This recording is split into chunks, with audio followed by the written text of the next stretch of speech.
मला आता आहे ना तरी वर्ष झालं. कमरापासून उजव पाहिजे पुन्हा. हा हा हा.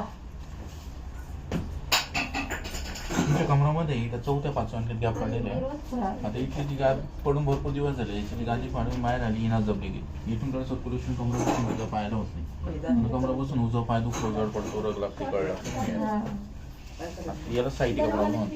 याच्यावरती किती पण गोळ्या औषध उपयोग नाही.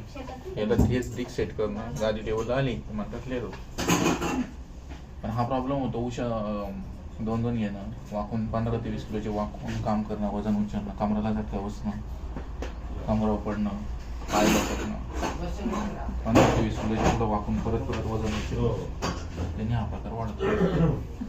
ते थोडंसं काम झालं ना त्याच्यामुळे तुम्हाला बेड लावायला हवे. त्याच्याबरोबर पुढं नियम आहे, कमराचं बेड लावूनच प्रवास करायचं, काम करायचं. बेडचं प्रवास करायला काम करणं टाळायचं. तर इकडे माझ्याकडे 20% प्रॉब्लेम आयुष्यभर राहील. ज्या दिवशी मी वाकून काम केलं, वजन उचललं, हा त्रास परत कानच होतो. पाय